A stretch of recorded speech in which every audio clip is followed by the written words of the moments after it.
ఏం రంగయ్య అయ్యా నీకెన్నిసార్లు చెప్పినట్టు రంగయ్య నా ముందు చేతులు కట్టుకుని నిలబడతారా? సరే అది నీ సంస్కారం, నేను చెప్పినంత మాత్రం వదిలేపోతావా ఏమే? మీ కొడుకా? అవునయ్యా. నువ్వు దాన్ని నాశనం అనుకో, వాడిని కూడా దానికి నాశనం చేస్తున్నావు. చదివించోండి. అంత డబ్బులు మాకెక్కడదయ్యా? బుద్ధిందా రంగయ్య నీకో? నేను బతుకున్నాను అనుకున్నావా, సచ్చినా అనుకున్నావా? నేరుగా మా గుమస్తా దగ్గర పోయి నేను చెప్పి ఎంత డబ్బులు కావాలి తీసుకో. అయ్యా వడ్డీ. వడ్డీ ఏం వడ్డా? నేల రాసి చేద్దులే గాని. మీరు ఎదగాలరా, మీరు ఎదిగేదే నాకు కావాలా. కొన్ని సంవత్సరాల తరువాత. అయ్యా ఏంది నాకు బయట దేశంలో ఉద్యోగం వచ్చిందయ్యా. బయట దేశంలో ఉద్యోగం వచ్చిందా? నెలకి 2 లక్షల జీతం. 2 లక్షలా? ఈ అనవసరం చదువుకోమని చెప్పినామా? సరే ఉంటామయ్యా.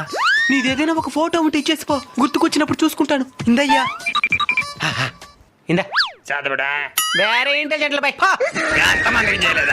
ఎదగాల, ఏదో మితంగా ఎదగాల. మాకంటే గొప్పగా ఏం ఎదిగేదే. సయ్యాడికి చేతబడి